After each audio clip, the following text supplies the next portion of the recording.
After breakfast, I caught a bus to Waterfront Station, excited to explore North Vancouver for the day. One thing I really appreciate about Vancouver is how easy it is to get around. With the Compass Daily Pass, I can hop on buses, the SkyTrain, and even the SeaBus, all with one card. I think this is the way to the SeaBus. Not quite sure, but I am heading over to North Vancouver, and I think this is how you get there.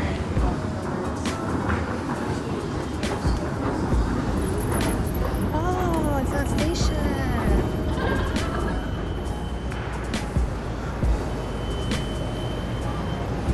SeaBus.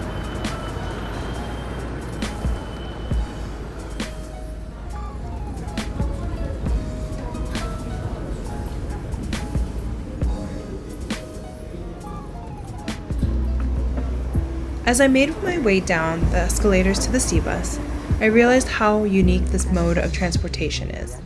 It's a small passenger ferry that takes you from downtown Vancouver to the North Shore. Somewhat like the free ferry I once took in New York to see the Statue of Liberty from a distance. The ride itself was just about 12 minutes, but it was a beautiful journey across the water. The backdrop of the mountains made it even more special. Growing up in Colorado and later living in LA, I've never really had the chance to travel by ferry, so this was a fun and a refreshing experience for me. It was definitely one of my favorite moments of the day.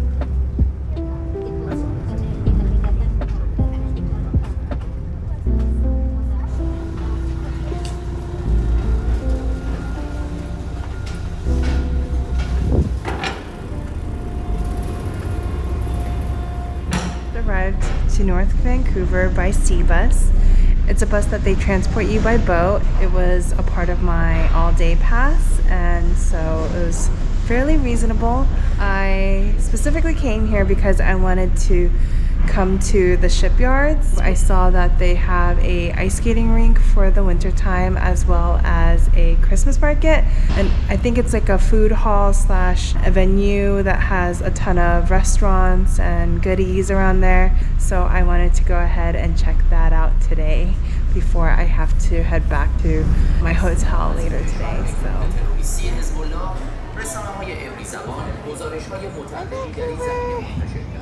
There's Canada Place right there where the little tents are. So kind of random, but I'm very thankful I'm wearing a hat.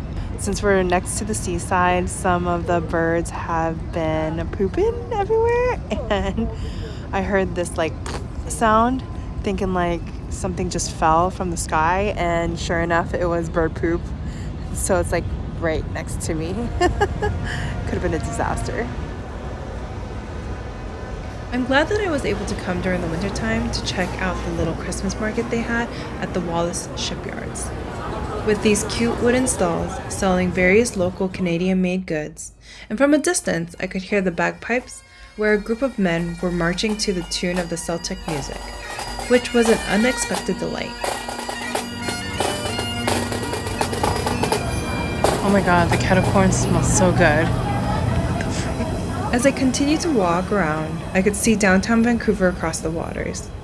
Although I wasn't hungry myself, I would watch the people around me order bratwursts, and the funniest thing I've ever seen were the ketchup and mustard dispensers, where it looked as though customers were milking their condiments as if a farmer was milking a cow. Next door, you could see that they were selling mulled wine for the winter.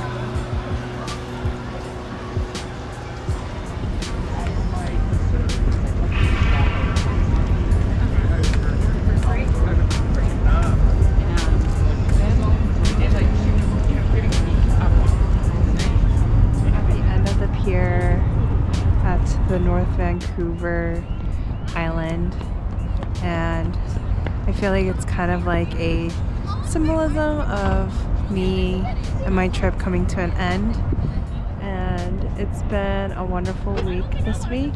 I just feel like I got to rekindle my love for traveling, and I feel like I'm very happy with this trip overall. I did a lot. I walked a lot. Definitely feel more acquainted to Vancouver, and I feel good about it to the point where I don't think I would ever have to come back here again. Some of my favorites were Granville Island because it's just a really cute little island that has all these shops, and the market was a delight, especially a la mode where we got our clam chowder. Pot pie, highly recommended. And I also really loved Gastown, which was really beautiful. It had like this old vintage feel. I really loved Stanley Park because it was just beautiful. You could see the city skyline from that angle, and the Capilano Suspension Bridge is for sure a must-do, especially in the holidays. It's so beautifully lit, and it kind of reminded me of a time when me and Janet went to the Descanso Gardens for the lights exhibition. I felt like it was like a 2-in-1 deal where I get to go see the suspension bridge as well as see it in a festival setting. I think I'm gonna walk around a little bit more around the Shipyards before I head over to Oliver's holiday party. Okay, so fun, quirky thing I noticed. I think because these apartment complexes don't have backyards, so they ended up putting a lot of inflatables and like decorations on their balcony. But look at that guy. I feel like they really love Christmas and have so many inflatables on the balcony.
Today was our last day in Vancouver, and Oliver and I headed to Chinatown to try Phnom Penh, one of the city's top-rated hidden gems.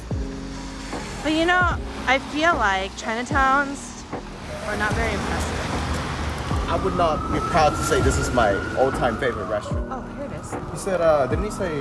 Luckily, we got there early enough to snag a table right away. So I got the butter beef, and we're gonna mix it. It's like a raw carpaccio with cilantro and some sort of marinated sauce. Oh, it's like one huge piece. Not marinated.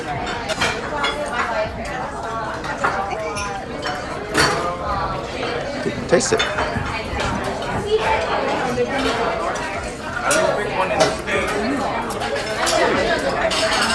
It's tangy and it's salty, but it really works well together. What did you think of this one?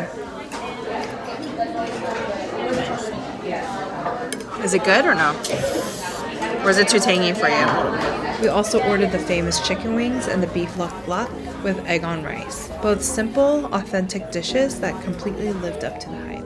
To top it off, we stumbled upon Crackle Creme, a charming little macaron and creme brulee shop I had discovered on Instagram that makes really cute macaron characters, and I'm glad that I was able to stop by before heading back. Cute! For our last moments in Vancouver, Oliver and I wanted to walk around the sidewalks of False Creek, soaking in the last glimpses of the Vancouver skyline. It was a peaceful and beautiful way to wrap up our trip, and the perfect ending to our time in the city. The clouds are moving pretty fast. I hope you guys enjoyed my last days here in Vancouver, and I want to say thank you for watching, and I'll see you guys next time.